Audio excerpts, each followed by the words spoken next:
state of Arizona to the right of the podium. Mr. President, Mr. Speaker, the Joint Organizational Committee of the Senate and the House of Representatives is waiting in the lobby to present Her Excellency Katie Hobbs, Governor of the state of Arizona.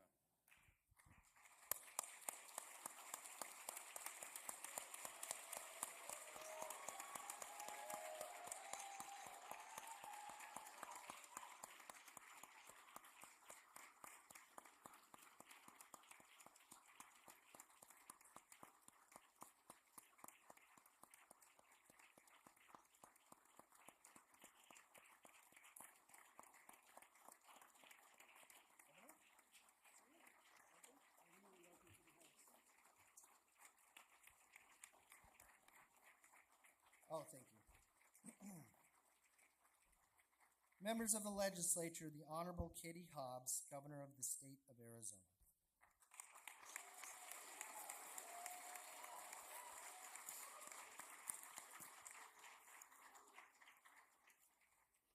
Good afternoon.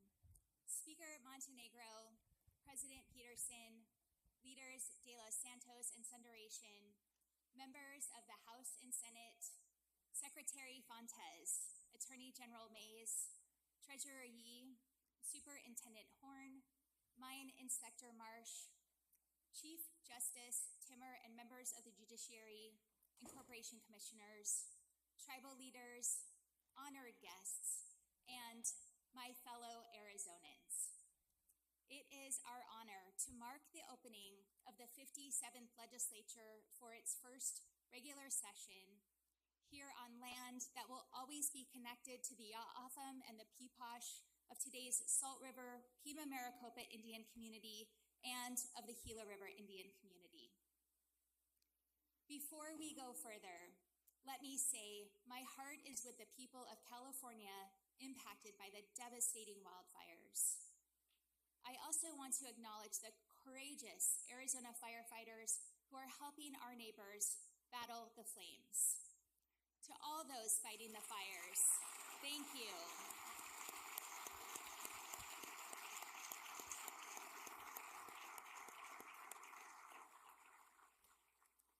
Now, let me extend my congratulations to both the new and returning faces in this chamber.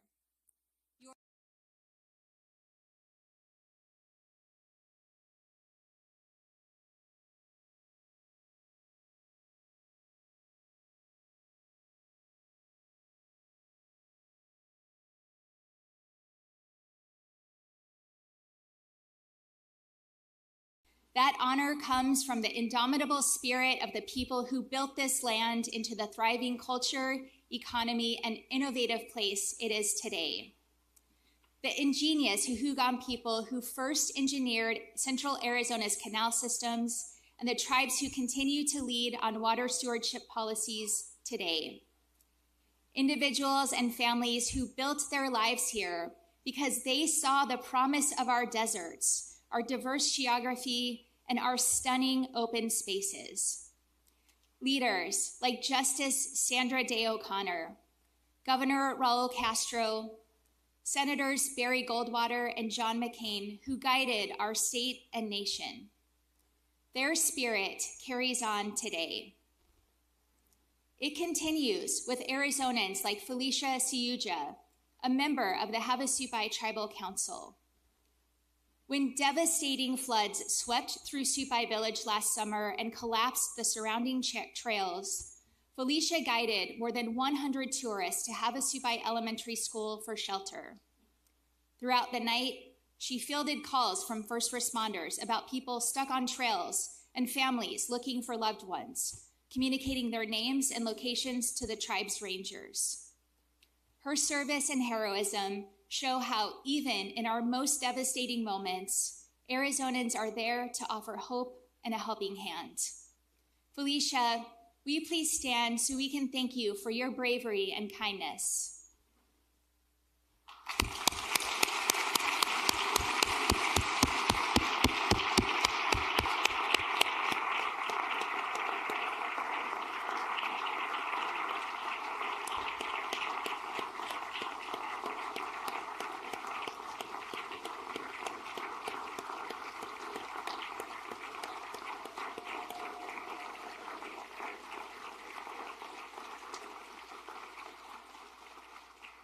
Thank you. Resilient individuals like these and millions of other good, hardworking people built our beloved Arizona, a special place that values opportunity and freedom, a place where entrepreneurs, mom and pop businesses, farmers, and international companies launch their next big idea or provide the critical services and products that make our modern way of life a reality.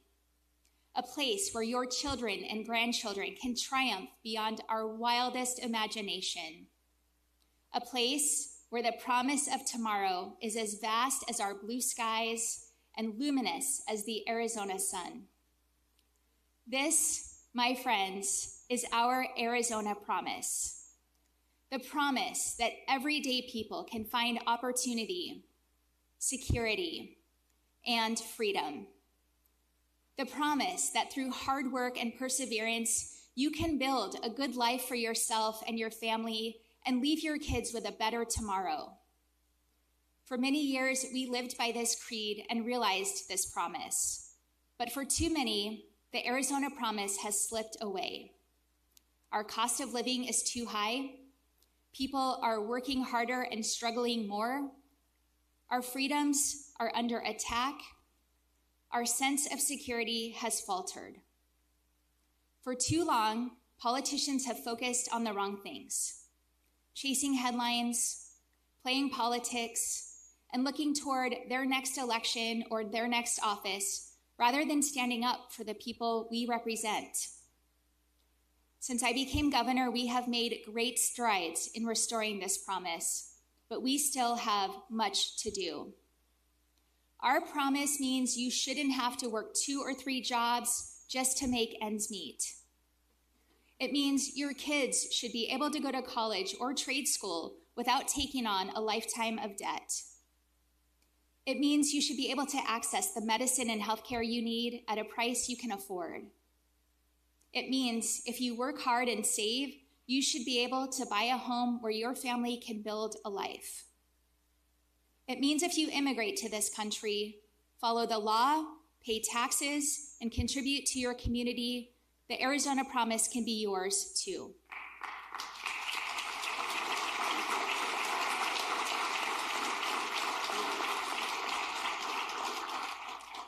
The Arizona promise is personal to me. I was born right here at St. Joe's Hospital in Phoenix. I grew up in Tempe playing at Kiwanis Park. Thanks to scholarships and hard work, I graduated from Northern Arizona University and Arizona State University. As a social worker, I helped homeless youth and domestic violence victims in Central Arizona. I met my husband here while volunteering at church. We raised our children here, and now they're building their lives right here too. Arizona is my home, and like you, I love this state. That love was never diminished when, as a kid, my family had to rely on food stamps. It never diminished when my husband and I lost our home during the Great Recession, or when I took a second job driving for Uber so I could buy Christmas presents for my kids. And it never diminished in the face of any of the countless other battles middle-class families like mine continue to confront. That's why every day I wake up and fight for this state. That's why I will never give up on the Arizona promise. Since I became governor, we have achieved much together by finding common ground, but we must do more. As we go forward, let us work together to make that promise a reality, today and for years to come.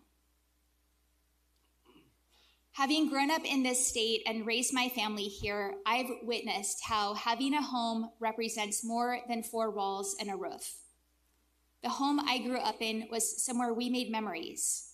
It made so much of our lives possible. It's why a safe place to rest your head at night, to celebrate your children's birthdays, to build a life is a pillar of the Arizona promise. The home where I made my memories, where I had a safe place to rest my head, was purchased by my parents for $40,000. They bought it back when working class families could afford to buy a home in this state and live their Arizona promise. But today, the high cost of housing is forcing that promise out of reach. From Flagstaff to Sierra Vista, housing shortages and out-of-state speculators are driving up the price of housing. To combat this, we are taking action. A few weeks ago, I helped Maria Magdalena Contreras move into her new home. Maria is a widow and a hardworking mom of 4 kids. As a medication technician, she helps keep our seniors healthy. After renting for 8 years, Maria was finally able to buy a home thanks to down payment assistance from our Arizona is Home program.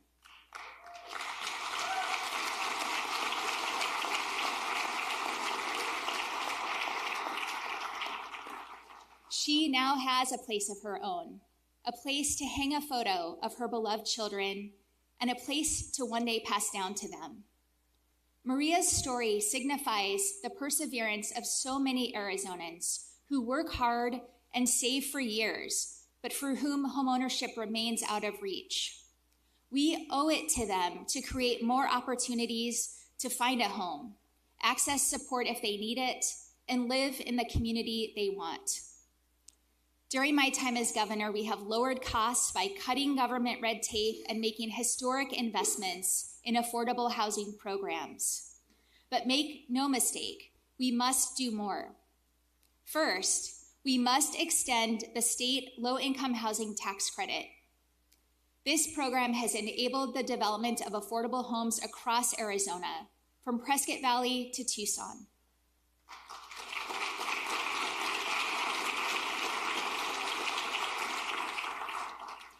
Second, let's address the proliferation of vacation rentals owned by out-of-state corporations looking for a quick buck. These housing speculators are buying up properties and turning family homes into party houses, making housing less affordable in the process.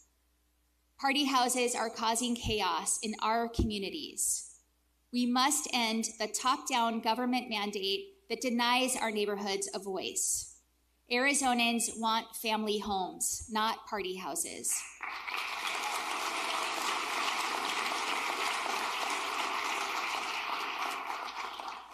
Third, let's continue to foster generational wealth. Last year, I announced the Arizona is Home program, and I'm proud to share with you today that we will double the number of first-time homebuyers who receive assistance.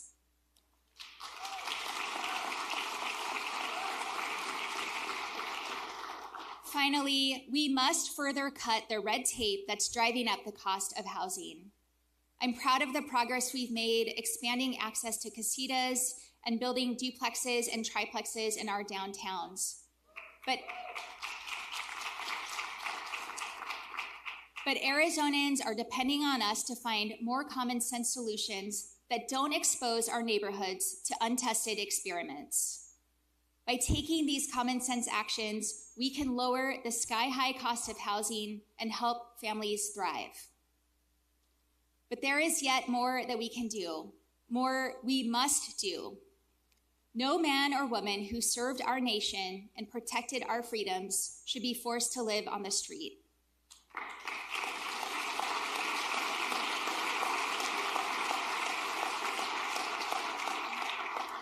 That's why today I'm issuing a challenge to lawmakers and elected officials across the state to fully commit to ending veteran homelessness in Arizona in the next decade.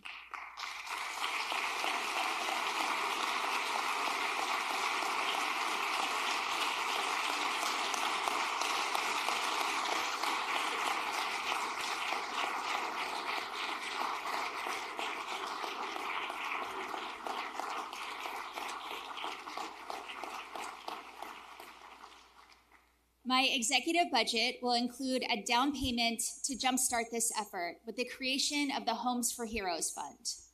But it will take all of us, state and local governments, nonprofits, veterans organizations, and others to see this commitment through. Let's work together to ensure our veterans have a place to call home. While we tackle homelessness and the cost of housing, our families are burdened by other costs. We must also do more to help them afford day-to-day life.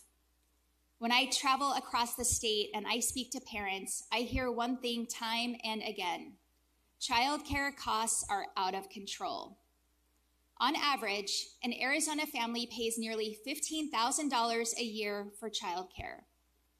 That's more than students pay for in-state tuition to our public universities.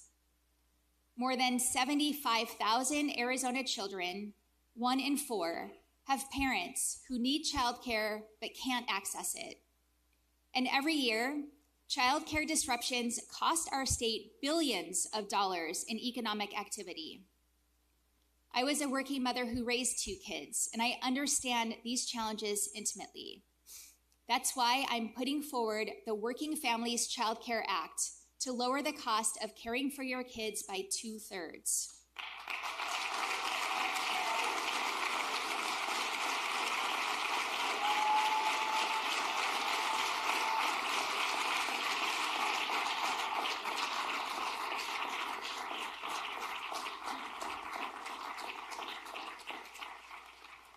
Through partnerships with employers, we can make life easier for families who are struggling with the high cost of raising a child. Hardworking families will win, employers will win, and most importantly, our kids will be better off because they have the care they need to learn, play, and thrive. Let's work together to lower costs and support families who are raising the next generation of Arizonans. But lowering costs alone will not bring about the Arizona promise. We must embrace a vision of economic opportunity. Whether you're chasing your dream job in a trade or launching the next big thing, you should have the chance to succeed and build a better life for yourself and your family. When we create opportunity, Arizonans like Orrin Bates succeed. Orrin has always enjoyed learning how things work. As a kid, he helped his dad fix things in the garage. As a Boy Scout, he earned his first merit badge in electricity. Inspired by his scout leader, who was an electrician, Orrin pursued an apprenticeship at Phoenix Electrical JATC. His hard work paid off when he was named Apprentice of the Year and graduated from the program last month. The money he earned helped him buy his first home, where he hopes to raise a family one day.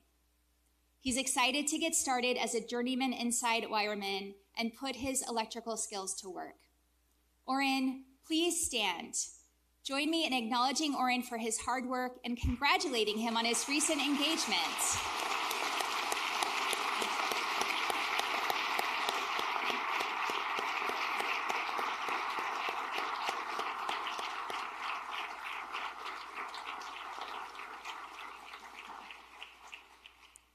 Through our Build It AZ initiative, we're creating opportunities for thousands of talented, driven individuals like Orrin.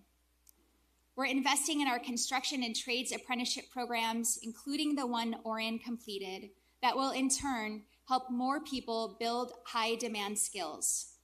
It's the right thing to do because we should expand pathways to having a good job with good wages. And it's the smart thing to do because we're meeting the needs of our growing state, providing companies with top-notch talent, and supporting families. Just look at the opportunities we're creating in the semiconductor industry. Last year, I stood in front of you and called for the continuation of the Arizona Commerce Authority because I know it's essential to growing business and creating jobs in this state. Fast forward to last week.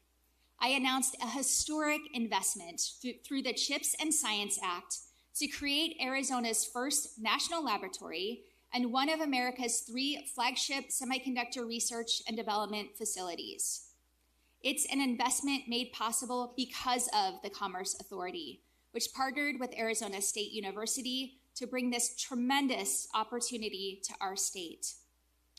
Thanks to this historic project and support from public and private sector partners, Arizona stands as the epicenter of America's semiconductor industry, an industry putting thousands of people to work in our communities. Whether it's the opportunities in the trades, the pathways created through our world-class universities, or the possibilities for ambitious entrepreneurs, Arizona offers a model for the nation. Today, we have more Arizonans working than ever before. We are the top market in the nation for manufacturing expansion. We rank in the top 10 states for private sector wage growth. And since I became governor, we have created nearly 200,000 jobs.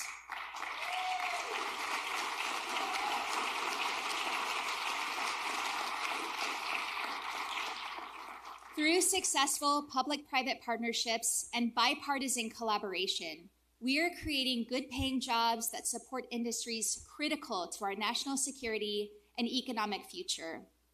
We are leading America's manufacturing renaissance. However, we can't judge our success by the expansion of large companies alone. Arizona's economy thrives because of small businesses like the one founded by Alexa Rodriguez. After discovering her passion for entrepreneurship, she started an online boutique selling crafts that honor her Mexican heritage. While starting a business was hard, Alexa learned that securing a loan through traditional channels was even harder. That changed when she got a loan through our microbusiness loan program, which is designed to provide financial support for our state's smallest businesses. The loan has helped her scale up her operation, allowing her to make more products and sell directly to customers at a mall kiosk. Through the program, she's also getting financial education and training so she can execute on her future plans. Alexa, please stand. Join me in congratulating Alexa on pursuing her dream and her success as an entrepreneur.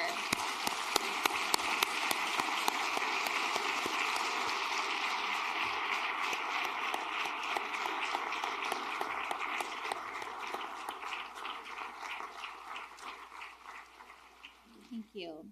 Delivering on Arizona's promise means creating more opportunities for individuals like Alexa and Oren in communities and industries across our state.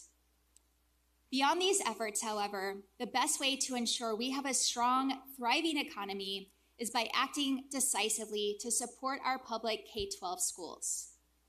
We must address the impending expiration of Prop 123, which provides critical funding for public schools and teachers.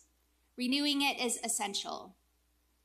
If we fail to act, we are throwing away an opportunity to fund teacher pay raises and give Arizona's children the opportunity they deserve, all without raising taxes on a single Arizonan.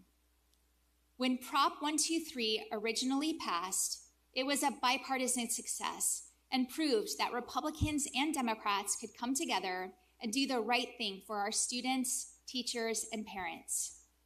So let's put our kids first again and provide the certainty they and our schools need.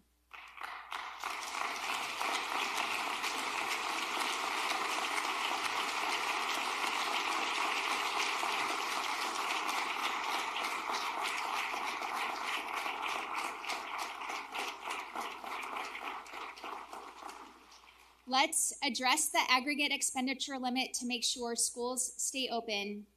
And let's pass a Prop 123 extension to fund our schools without raising taxes.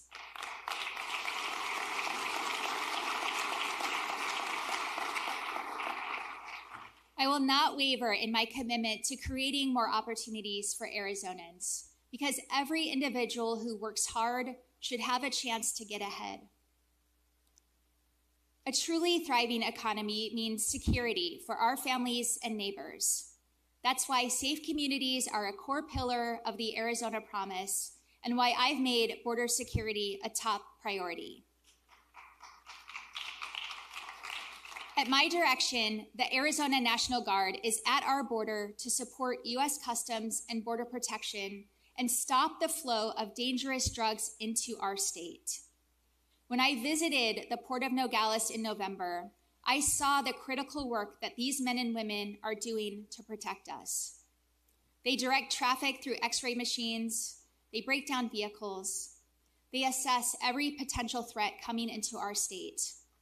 They are Task Force Safe, and one of its members is Staff Sergeant Everett Griggs.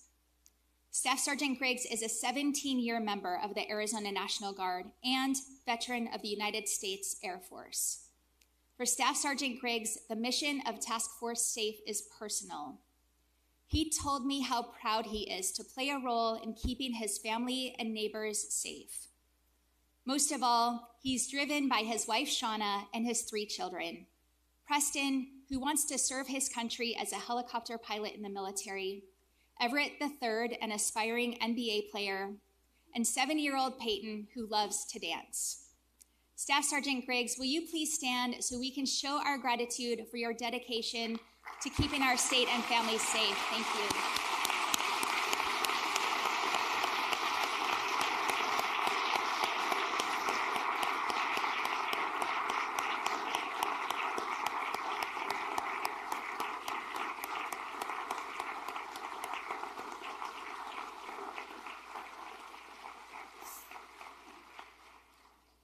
We must remain vigilant in protecting Arizonans from the cartels who seek to do us harm.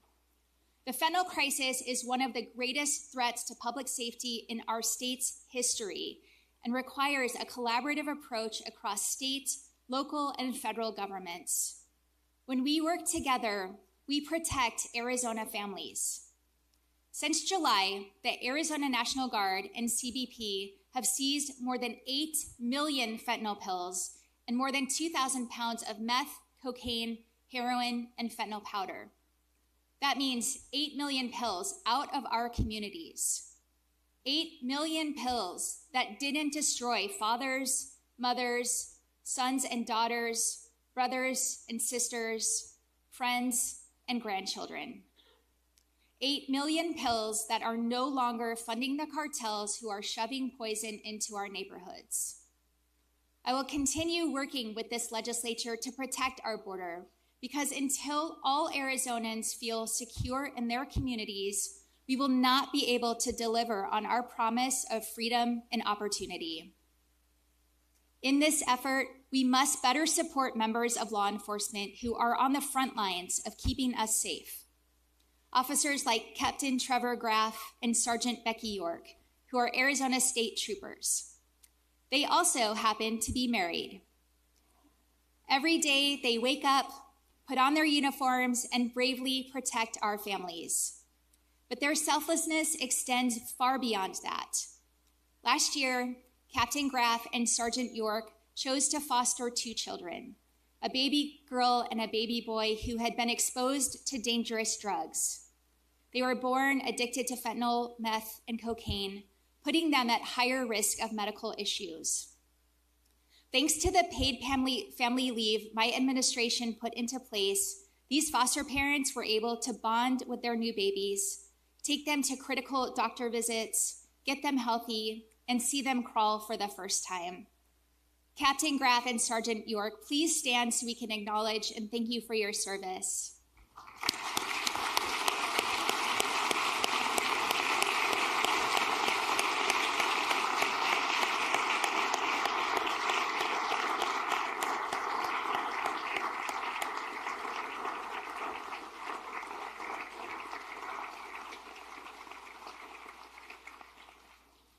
Paid family leave was the right thing to do so that parents can take care of their families.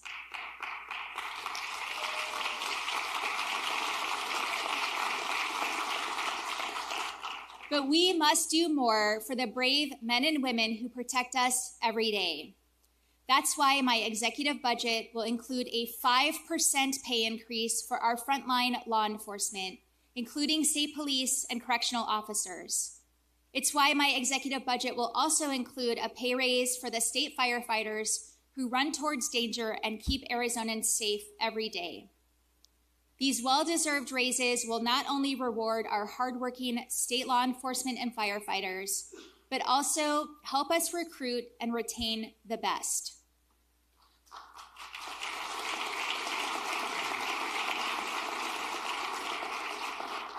Our state police pay raise will mean more violent criminals in jail, less crime in our communities, and a greater sense of safety for Arizonans. It's time to put our money where our mouth is. If we care about keeping our communities safe, if we care about supporting our officers, and if we care about public safety, then we should fund the police and our firefighters.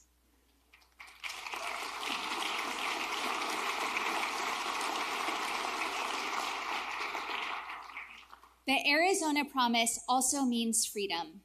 The freedom and the ability to make your own medical decisions and access the healthcare you need when you need it. My commitment to protecting this freedom is ironclad. As a mother and social worker, I've witnessed firsthand what can happen when that freedom is stripped away. Look at the facts. In Arizona, our maternal death rate quadrupled from 1999 to 2019. And today, we have a higher rate of preventable maternal deaths than the US average. As a mother, I find it unacceptable that any baby should lose their mom to a preventable condition, or that parents have to struggle to get health care for their kids. That's why I'm proud we worked together to provide 19,000 more children with health insurance through our Kids Care program.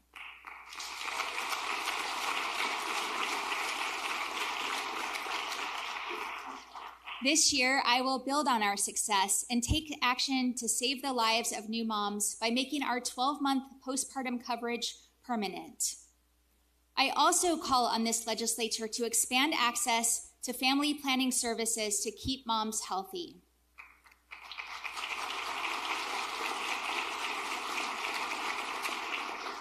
I believe it's a moral responsibility to ensure women and their families can access the care they need without government overreach. I'm proud to have signed the repeal of the draconian 1864 total abortion ban.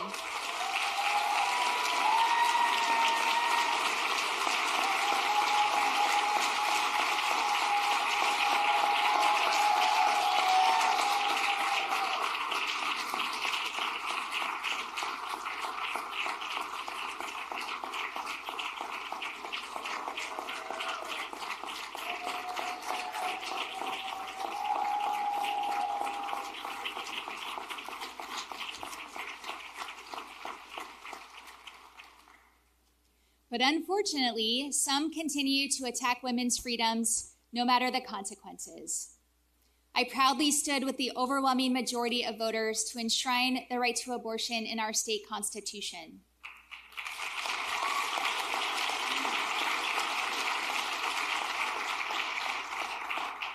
Arizonans made their voices loud and clear.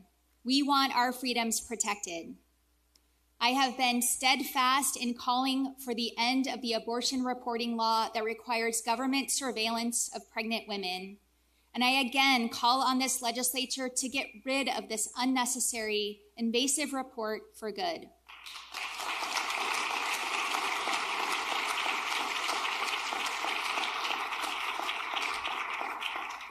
Further, I call on this legislature to do what's right for Arizona women and families by taking common sense actions. Put a bill on my desk to guarantee the right to contraception, because every woman has the right to make their own private medical decisions without government getting in the way.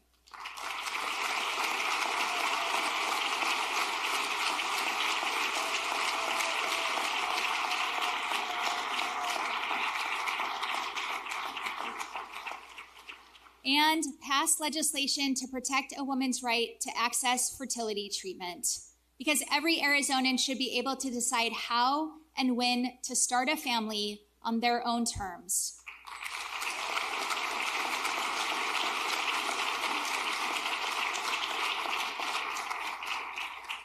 For one Arizonan named Nicole, cancer nearly put motherhood out of reach.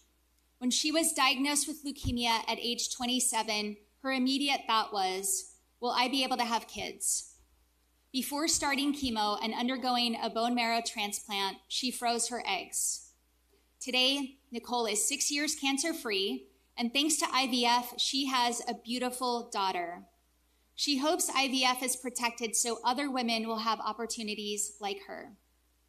There are thousands of Arizona women, couples, and families like Nicole who deserve to have their rights protected and the opportunity to build the life they want.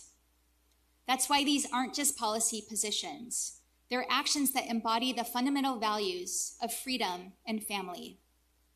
Arizonans have spoken clearly. It's our responsibility to deliver on their mandate.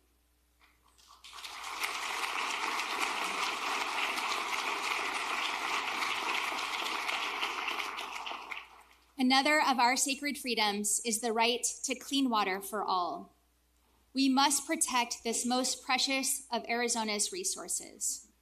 I will never stop fighting for our water rights because access to water is fundamental to preserving the Arizona Promise.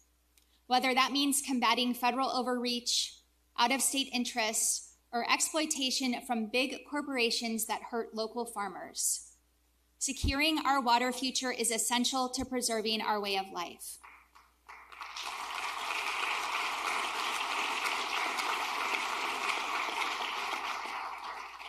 Whether it's our use of canals and dams to provide water to millions of people, or the passage of the visionary Groundwater Management Act, or the hard work of farmers, ranchers, tribal nations, and the men and women of the Arizona Department of Water Resources, we have always led the nation in water innovation and conservation.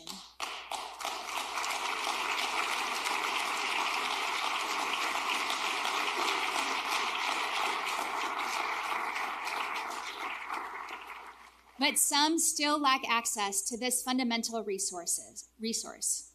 Judy Eltsosi from the Black Falls community of the Navajo Nation has lived her entire life without running water. A cistern that once stored rainwater grew algae, making it unusable. When she needs water, she drives 30 miles, making as many as 3 trips a week in the summer months. Having reliable access to clean drinking water would be life-changing, she says.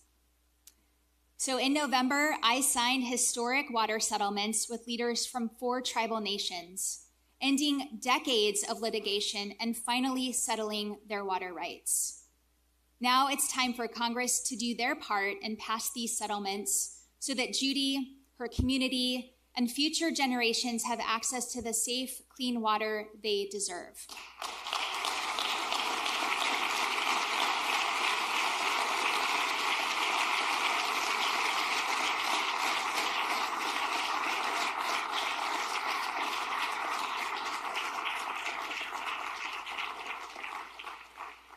In addition to those settlements, I've taken decisive action to ensure Arizona's water future and defend our state's groundwater from irresponsible developers who are focused only on short-term profits.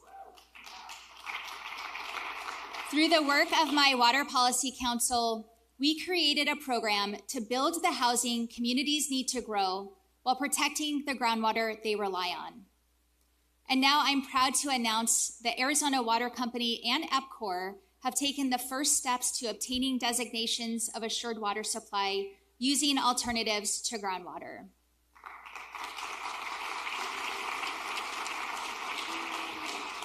Arizona communities from Sun City to Casa Grande will be able to grow while using less groundwater. And that's just the beginning of this innovative program. When we fail to take action to protect our groundwater, big corporations will recklessly overpump this finite resource, regardless of the people and communities they hurt. Take, for example, Janet Randall. The land beneath her home is sinking. She first noticed things like doors not closing, then came the cracks in the floor, then a layer of bricks collapsing in her living room. Now you can see daylight through the kitchen wall.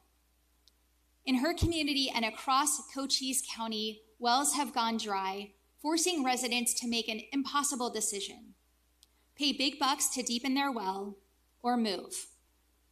Local family farmers are being squeezed and feeling the consequences of overpumped groundwater. Mark and Rona came to Wilcox with a dream to farm, and through hard work, they made that dream a reality. There's a lot that Mark and Rona would like to do to grow their business: upgrade equipment, purchase attachments for their tractor, hire more workers. But over the years, the water in their well has gone down and down and down. So instead, they had to drain their savings and borrow tens of thousands of dollars to drill a new well with a new pump, a debt they will be paying off for years. To fight the dangerous consequences of excessive groundwater pumping, something had to be done to help Janet, Mark, Rona, and their entire community. That's why I designated the Wilcox Groundwater Basin an active management area.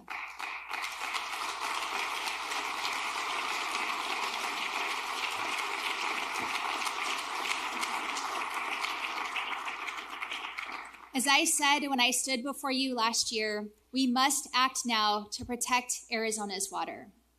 And when the legislature didn't, I did.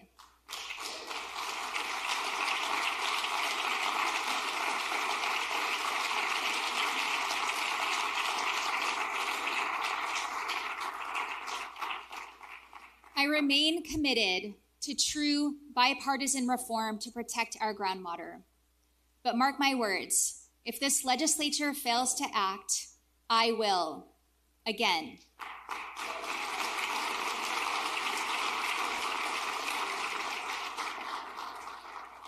Further, any bills that attack our assured water supply program, undermine our water future, or our political cover for this legislature's lack of action on water security will meet my veto pen.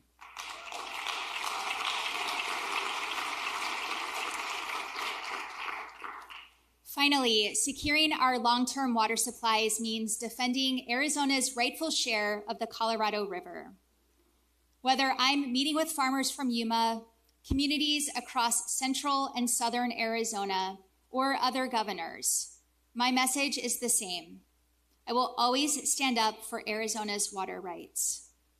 I'm proud to have secured a deal that protects Arizonans from forced cuts to our water use through 2026. But the deadline is close and we have more to do. The solutions to our water challenges won't come from Washington, D.C. They will come from Western states working together, not against each other.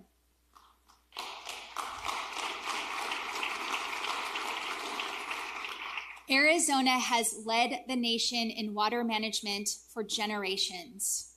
Now it's our responsibility to continue that legacy, ensure our water future, and protect the Arizona promise for those who follow in our footsteps.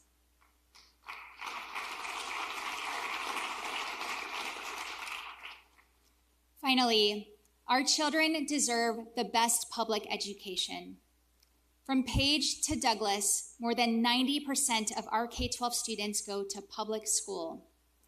That's why our path forward demands bipartisan solutions to create and sustain the world-class schools our children and parents deserve. Public education is the key to opportunity, security, and freedom.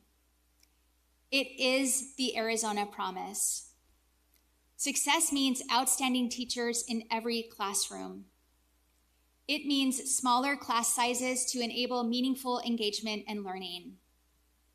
It means equipping kids with the tools to succeed. And it means bringing overdue accountability to the ESA program that costs taxpayers nearly $1 billion every year.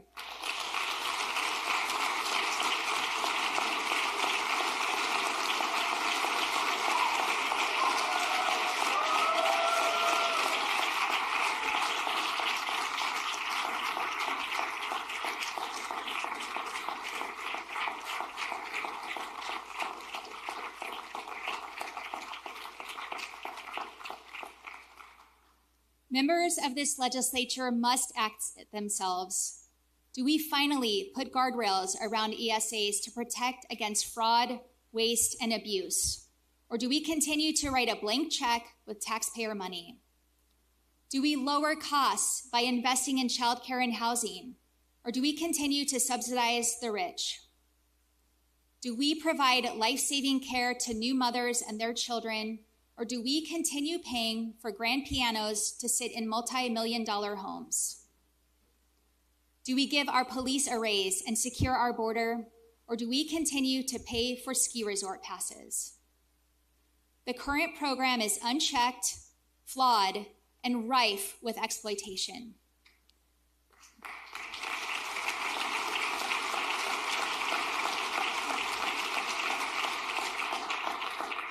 Three years ago, it went far beyond its original purpose, which was to support kids with special needs and military families. Today, it has ballooned into a billion-dollar boondoggle, increasingly scamming Arizonans.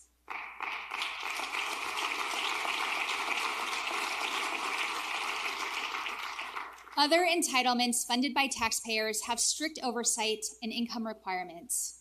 Yet the ESA program has the privilege of virtually no safeguards.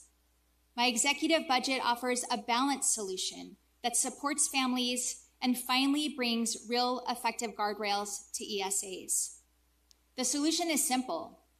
Institute responsible income caps. Ensure taxpayers know where their money is going, and create real accountability for taxpayer dollars. It's time to bring common sense to this program.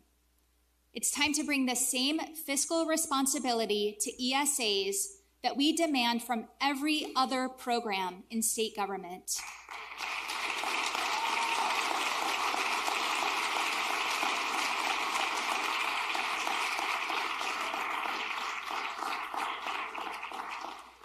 The Arizona Promise depends on it.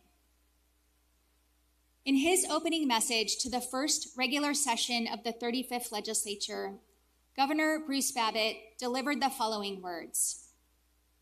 The task is not an easy one. The role of the critic is always easier than that of the problem solver. I am confident that we can preserve that which is good in our heritage while accepting the challenge of the future. So as we work, debate, and craft solutions together in the months ahead, let's remember those words. Arizonans are counting on us to be their voice, to lower costs, to support our schools and secure our border, to defend their freedoms and keep their communities safe, to deliver the Arizona Promise. We are all Arizonans. We love this state, the people, the natural beauty, the opportunity, and the freedom. We know what is possible when we put our differences aside and do what's right. No obstacle is too great, and no divide is too wide to overcome. Thank you for your commitment to serving, to building a better state today and for the future, and for helping to restore the Arizona Promise. Now let's get to work. Thank you.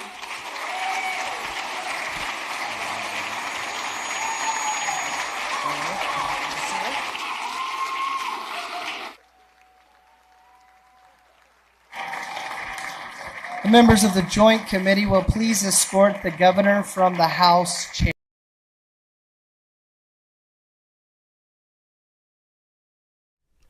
Hello and welcome to the Drone Zone, the very first episode of the Drone Zone. I'm drone pilot Brian Kay, and I got my wingman here today.